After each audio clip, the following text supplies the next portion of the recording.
bienvenue dans cette nouvelle vidéo. Je m'appelle Marion alias Marion's Vibration, je suis praticienne Reiki et aujourd'hui je vais te parler du rôle des animaux pendant les séances. Sur Instagram, on m'a posé la question suivante: quel est le rôle de Maya pendant mes séances Reiki? Si vous ne le savez pas, Maya, que je mettrai une photo ici, c'est notre chienne, c'est une border collie de 7 ans. Et depuis que je suis praticienne Reiki depuis 2 ans, et notamment lorsque je fais des séances à distance, j'ai remarqué que Maya voyageait en astral et était présente lors des séances Reiki. Donc cette vidéo, je vais à la fois l'axer sur Maya et son rôle dans les séances Reiki avec moi, mais aussi sur le rôle des animaux de manière générale, parce qu'avec l'expérience, j'ai aussi eu de belles rencontres avec certains animaux de mes patients. Donc ce sera à la fois une vidéo sur les animaux, moi de mon côté praticien, et ensuite les animaux, vous, comment ils réagissent pendant vos séances Reiki, donc côté patient. Donc Maya, dès que j'ai commencé à faire des séances Reiki à distance, donc suite à mon degré 2 en Reiki Usui, j'ai remarqué que Maya était très active dans son voyage astral pendant que je faisais les séances. Comment j'ai su que Maya voyageait en astral? Vous allez d'abord vous demander. J'ai su qu'elle voyageait en astral et qu'elle avait un rôle de protection et de guérison envers moi. Car lorsque je me faisais mes auto-soins suite à mon 2e degré de Reiki, donc le Reiki, pour ceux qui ne le savent pas, c'est un outil qui m'a permis de me former à tout ce qui est énergétique, mais c'est un outil aussi qui a permis à ma conscience de développer clairaudience, clairvoyance et de conscientiser mes voyages astraux. Et donc quand je me faisais un auto-soin Reiki, un auto-traitement, je l'ai vu en fait Maya en pleine séance sur moi, donc je l'ai vu comme agir comme un bouclier si vous voulez, comme protecteur, et faire déguerpir un petit peu toutes les énergies salaces qui essayaient, elles voulaient pas forcément rentrer en contact avec moi, en tout cas elles étaient présentes dans mon environnement, sûrement dans ma pièce. Et en fait j'ai vu Maya aboyer en fait contre ces énergies-là et les faire déguerpir. Donc c'est à ce moment-là que je me suis dit ok, elle est totalement présente et totalement connectée quand je me fais des séances à moi. Mais aussi ce que je remarquais, c'est que quand la nuit je me faisais attaquer par des énergies basses, Maya était très active pendant son sommeil. Vous savez, les chiens, ils peuvent avoir un sommeil avec des rêves très actifs. On va les voir bouger, ils vont bouger les pattes, etc. Et j'ai remarqué que Maya, très souvent, quand je sentais les énergies basses essayer de m'atteindre, Maya était très active à ce moment-là, sans que je lui parle ou quoi que ce soit, mais des fois elle en venait même à aboyer pendant son sommeil. Donc, j'ai conscientisé le voyage astro de Maya comme ça. Et c'est vrai qu'à chaque fois que je me préparais pour faire une séance Reiki à distance avec mon patient, Maya venait gratter à ma porte quand je commençais la séance, alors que je ne lui avais absolument rien dit.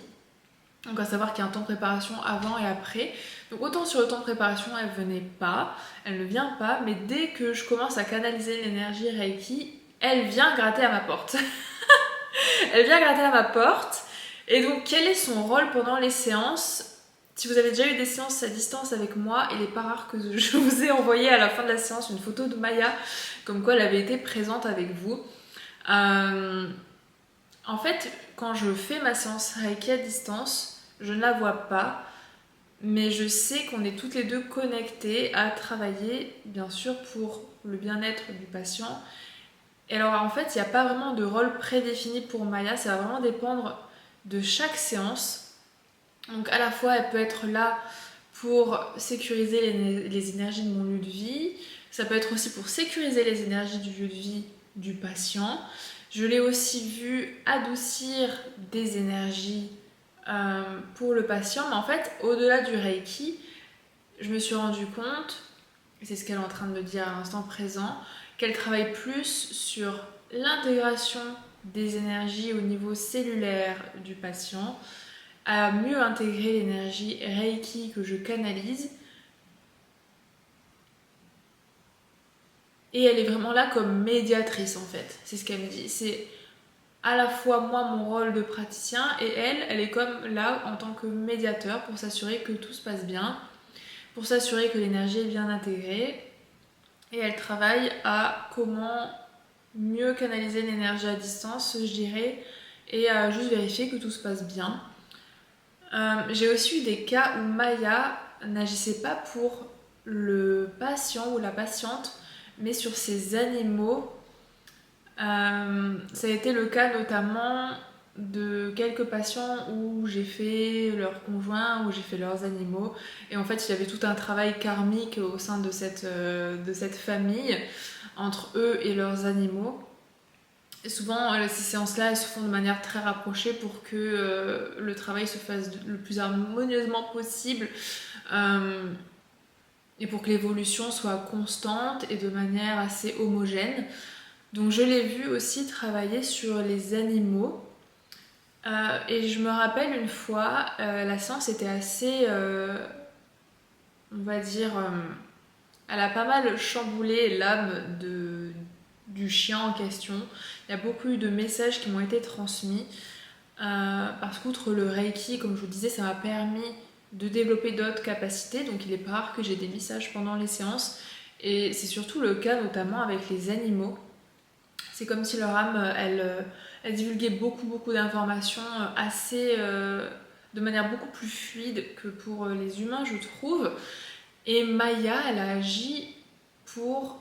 Je me rappelle de cette fois-là, elle était là comme... attendez, je me replonge dans l'astral pour visualiser ce qui s'était passé.